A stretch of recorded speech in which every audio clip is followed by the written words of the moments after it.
Welcome back to another Always Creative Design video, and today we are back and we are changing main jets. So here we are at the carburetor. What I first have to do is drain the fuel out of the bowl. To do this, just have my cup. I'm going to put under here. You can take either bottom bolt out of the fuel bowl and it will drain the majority of the fuel out.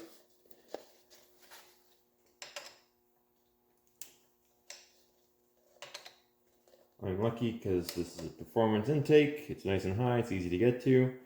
If you're doing this on your stock or vehicle, it's probably going to be a bit more difficult.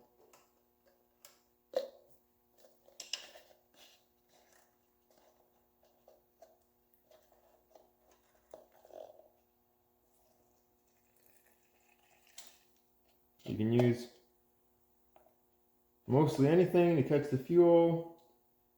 A lot of times you use a cut-off water bottle is the best because you can make it custom. Just don't leave the fuel in the water bottle because it will melt through. Okay. Close enough. Should probably got a rag.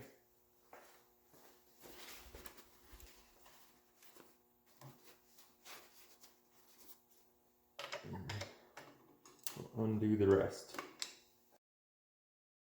When you're taking the ball off, it's nothing too bad, but you have the accelerator bump over here. It can get caught, so make sure you're not pulling against that or anything. Make sure everything is as loose as it can get.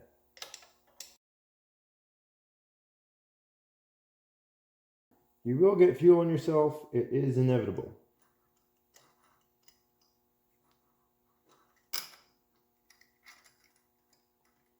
Try not to break any gaskets because they're often stuck.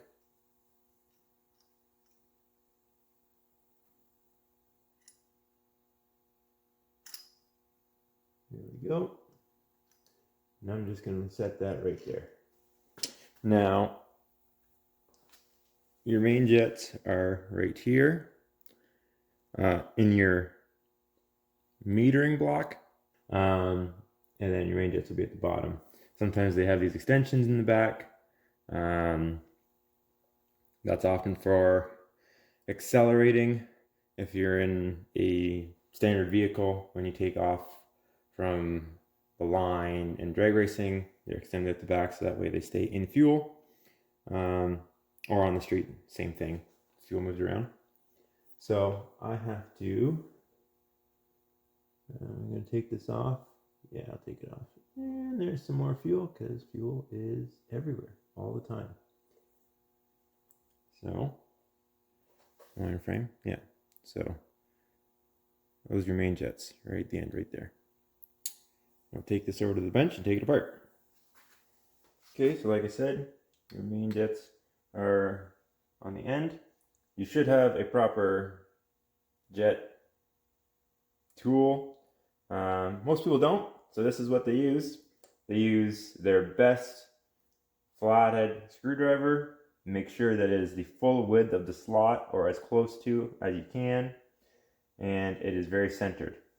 Because if you break the jet, then it's harder to come out. And hopefully, there we go. Okay, stresses me out every time. So what are these? Hundreds. Your car probably will not have 100 in it. It doesn't really matter. Okay, so this is the back. So I'm going to see if I can find 102 or 104. Okay, so I couldn't find any different jets, so I'm going to put the 104s in here and then move the 100s to the back.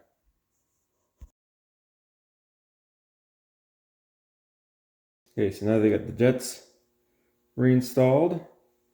You have to get everything back lined up. So get your gasket and your bolts going through.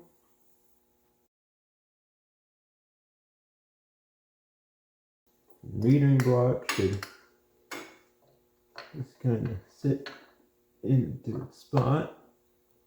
It's kind of recessed in there.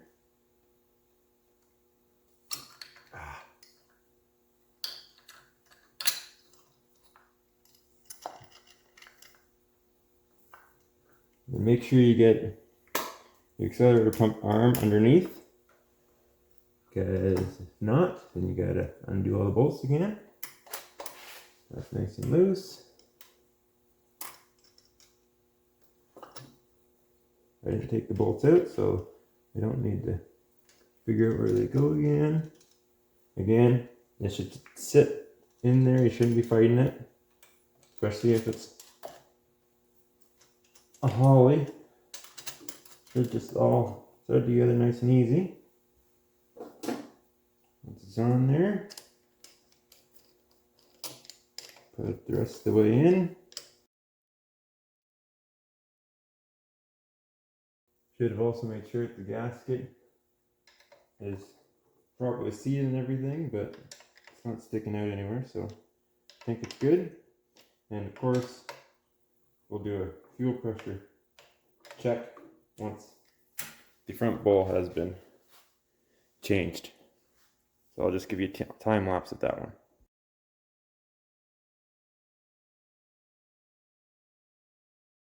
And here we are. And there are 98s.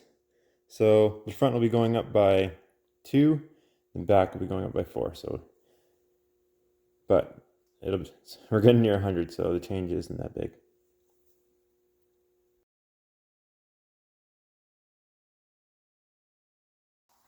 So now I'm going to put a rag under the bowls.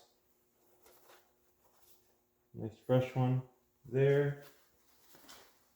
And one on the front. And then I will turn on the fuel and make sure that the bowls are not leaking.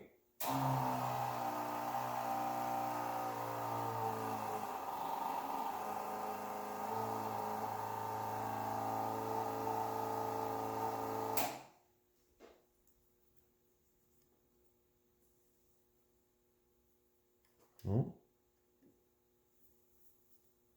That feels nice and dry. And obviously no drips. So, that's good. A bit front. Good. Same here. Awesome. And that's it. That's all it takes to change the main jets in your Holley carburetor. Really simple. I obviously have the ideal situation. I mean, the engine's right there. But if you're in your car, things are going to be a bit more difficult. And there's likely to be some things in the way. You might have to use some stubby wrenches or whatever to get around things. But it's as simple as that. Just take your fuel bowls off. You don't even have to take the metering block off if it comes off that way. You could leave it on there, but they just fall off. So that's it. Thank you for watching, and I'll see you in the next one.